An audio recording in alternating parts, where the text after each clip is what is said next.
am coming for you. Aarav के शुरुआती 30 के दशक में एक पत्रकार एक घने जंगल के माध्यम से एक दूर दराज के गांव रावणकुंड की ओर गाड़ी चला रहा है। रहस्यमय गायब होने और डरावनी किंवदंतियों के लिए जाना जाने वाला गांव शापित माना जाता है। आरव एक ऐसी कहानी की तलाश में है जो उसके करियर को बढ़ावा दे सके, स्थानीय लोगों की चेतावनियों के बावजूद जांच करने का फैसला करता है। जैसे ही वह रावण कुंड के पास पहुंचता है, उसकी कार रुक जाती है। कुहासा तेजी से लहरों की तरह आता है और पेड़ों के बीच से हल्की रोने की आवाज सुनाई देती है। उसके पास बाकी दूरी पैदल तय करने के अलावा कोई चारा नहीं है। रावण कुंड अजीब तरह से शांत है, छोड़ दिए गए घर और उगाई पगडंडियां है। आरव का सामना कमला नाम की एक बुजुर्ग महिला से होता है, जो उसे सूर्यास्त से पहले गांव छोड़ने की चेतावनी देती है। वह बताती है कि सदियों पहले गांववासियों ने एक निर्दोष परिवार को एक राक्षस मालरित के लिए बलि चढ़ाया था ताकि वे एक महामारी को समाप्त कर सकें। राक्षस ने उनकी इच्छाओं को पूरा किया, लेकिन बदले में उनकी आत्माएं मांगी।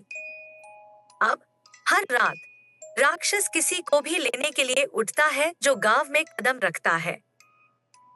आरव उसकी कहानी को अंधविश्वास मानकर खारिज कर देता है, लेकिन जांच के लिए रात को एक परित्यक्त चर्च में रहने का फैसला करता है। वह अपना कैमरा सेट करता है, किसी भी असामान्य गतिविधि को पकड़ने के इरादे से। जैसे जैसे रात होती है, गांव असामान्य ध्वनियों से भर जाता है। कानाफूसी, कदमों की आवाज और वह दूर का रोना जो कमला ने उल्लेख किया था। आरव देखता है कि छायादार आकृतियां घरों के बीच घूम रही हैं और अंधेरे से एक गहरी गुतरगू की आवाज सुनाई देती है। वह अपने कैमरे पर अजीब घटनाओं को पकड़ता है, लेकिन जब वह देखता है कि दीवारों पर पंजों के निशान दिखाई दे रहे हैं, तो उसका संदेह कम होने लगता है। कमला चर्च में प्रकट होती है, मदद करने की प्रबल इच्छा के साथ।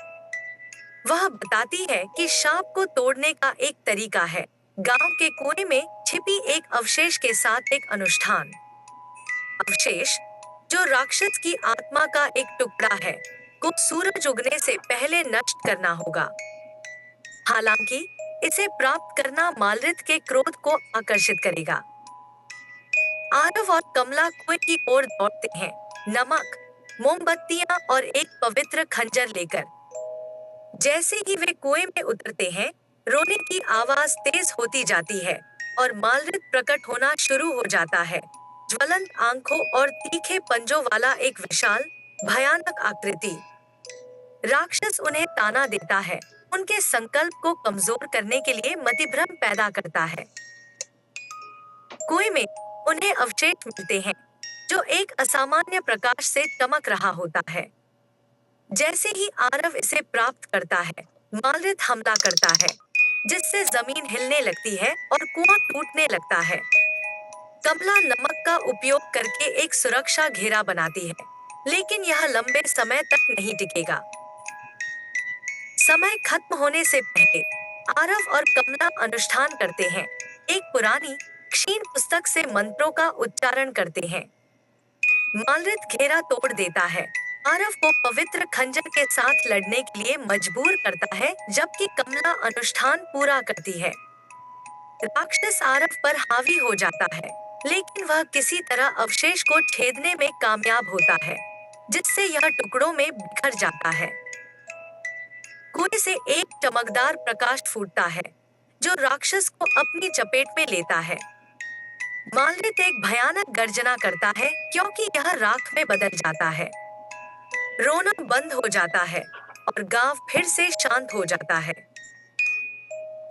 जैसे ही सूरज उगता है, गांव उज्जवल और कम भयावह लगता है।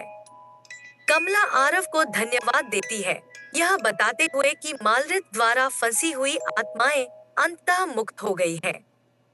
हालांकि वह उसे तुरंत छोड़ने की चेतावनी देती है, क्योंकि गांव अभी भी अपने अंधेरे इतिहास से चिन्हित है। आरव गाड़ी चलाकर निकल जाता है। उसकी कार अब रहस्यमय तरीके से काम कर रही होती है।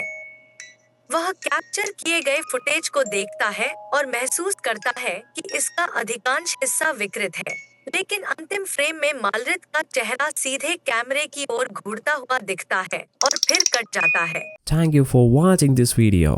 If you enjoyed it, please hit the like button and the bell notification icon.